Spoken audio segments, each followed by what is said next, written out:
E falando agora um pouquinho sobre o histórico ou a história da bioética, nós tivemos vários conflitos, vários acontecimentos que foram cruciais para o próprio surgimento da bioética, né? Então eu separei aqui os principais deles, né, para a gente poder discutir, para a gente poder verificar de fato quão importante é a bioética na nossa sociedade.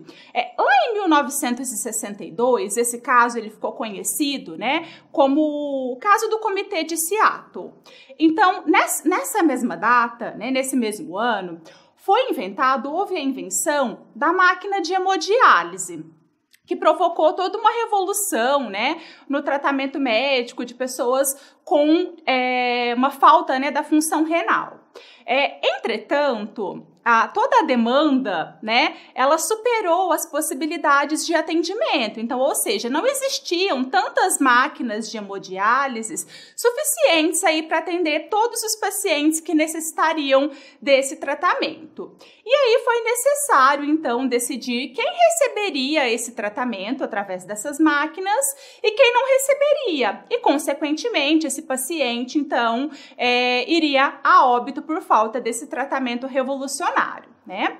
E foi aí nesse momento, então, diante desse impasse, né, diante desse conflito, da necessidade de decidir quais pacientes deveriam ser encaminhados para esse tratamento e quais pacientes não receberiam esse mesmo tratamento, que foi, então, constituído o chamado Comitê de Seattle. Esse comitê, ele é um comitê multidisciplinar, então, composto por vários profissionais e também por pessoas não médicas, ou seja, por pessoas comuns, por pessoas leigas, né, que não são da área da saúde. E, de fato, eles estabeleceram alguns critérios para realizar essa seleção.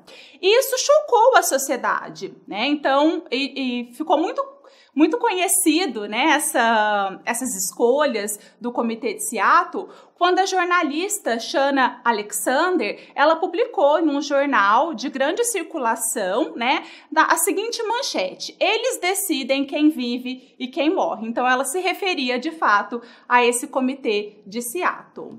Já um segundo acontecimento, que foi lá em 1966, foi a respeito de pesquisas que utilizavam métodos contrários à ética, né? Então, o Henry Beecher, né, que é um professor de anestesiologia de Harvard, ele publicou um artigo no qual ele estudou vários outros artigos que foram publicados em revistas de grande circulação, artigos com resultados de pesquisas, e ele demonstrou, então, que diversas pesquisas, né? Nesse artigo dele, ele menciona 22 pesquisas, né, que foram realizadas, que ele conseguiu constatar.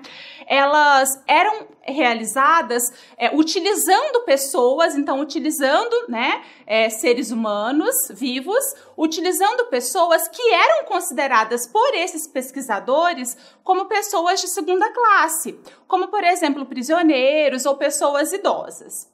E entre um desses experimentos, né, foram injetadas células cancerígenas em pessoas idosas, pessoas saudáveis, né, sem qualquer tipo de câncer. Então, foram injetadas células cancerígenas para ver, de fato, como seria a progressão do câncer naquelas pessoas, né, naqueles voluntários, naqueles pacientes. Então, todo esse conflito, ainda mais quando veio à tona, né, com esse professor, o Henry Beecher, ele fortaleceu a necessidade, né, de uma criação de mecanismos de controle em pesquisas e também em tratamentos. E um terceiro acontecimento crucial foi quando foi realizado o primeiro transplante de coração, né, que foi realizado com êxito, com sucesso.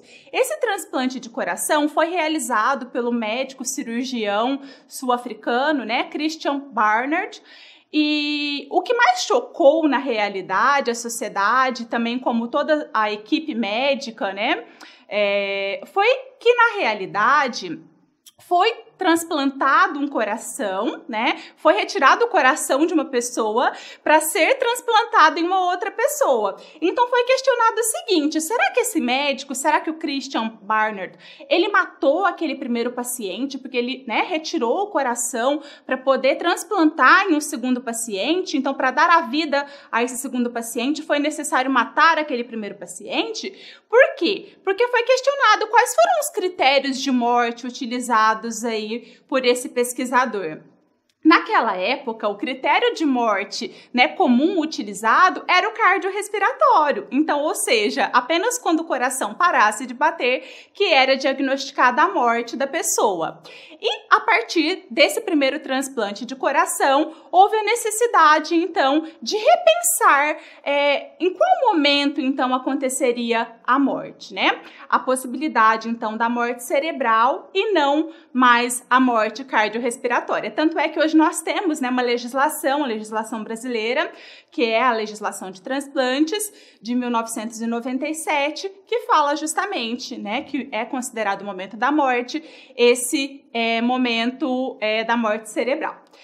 E, por fim, nós temos um último grande acontecimento que percorreu aí por 4 décadas, na verdade, né, que foi entre 1932 e 1972, que ficou conhecido como o caso Tuskegee, né, lá nos Estados Unidos. Durante todo esse período, foram realizadas, né, pesquisas sobre a evolução natural da sífilis e sem qualquer consentimento por parte dos voluntários, por parte daqueles pacientes, né? Muitas dessas, na verdade, todos esses pacientes, eles já estavam infectados com a sífilis, então eles já tinham essa doença, mas eles acreditavam que estavam sendo tratados.